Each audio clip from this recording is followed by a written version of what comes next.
Well, I mean, morality has been the most commonly invoked rationale for anti-gay laws. And the decision in Lawrence versus Texas in 2003 was the critical turning point in which the Supreme Court said that morality alone cannot be the basis for a criminal law.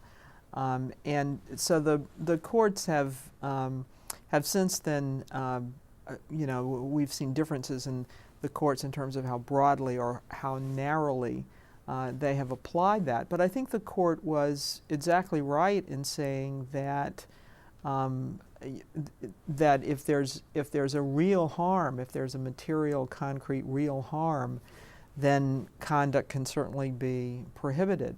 But if there is no harm, then it cannot be prohibited. And that's, that's a fundamental sort of a basic principle, I think, of law in society. And in some ways, it's really amazing that it was not articulated as such in the United States until 2003. But since it has been articulated, it has opened up and the possibilities for securing equality for gay people. The decision in Boston, the district court decision declaring DOMA unconstitutional, at least in some respects, is one of the best examples of that.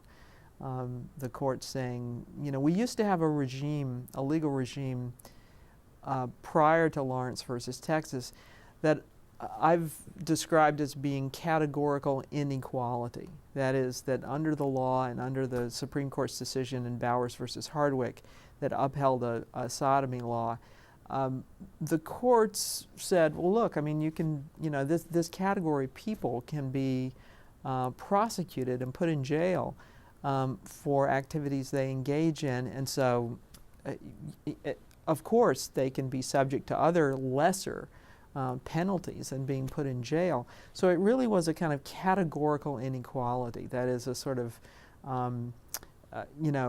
exemption almost from equal protection of the laws.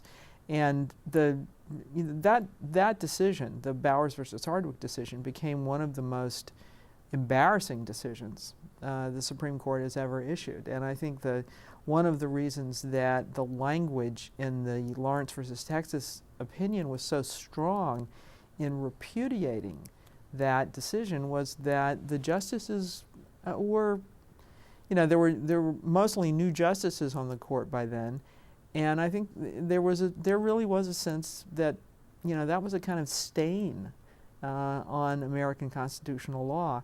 And so the way that it was overturned in Lawrence, it's very interesting to read the language and compare it with other Supreme Court decisions that have overturned other prior Supreme Court decisions. The language in Lawrence is just vehement, compared to some of the other examples. And I think that was because the court realized that they had really gotten it wrong, that they had, that the institution had, I mean, the justices were largely different, but that the institution seemingly had blessed almost a kind of legal caste system. And as Justice Kennedy wrote in another opinion, Romer versus Evans, that is just profoundly un-American. And I think that to some extent the way that the Bowers v. Hardwick was such a terrible decision produced language in Lawrence that was so positive in terms of its ramifications for equal dignity.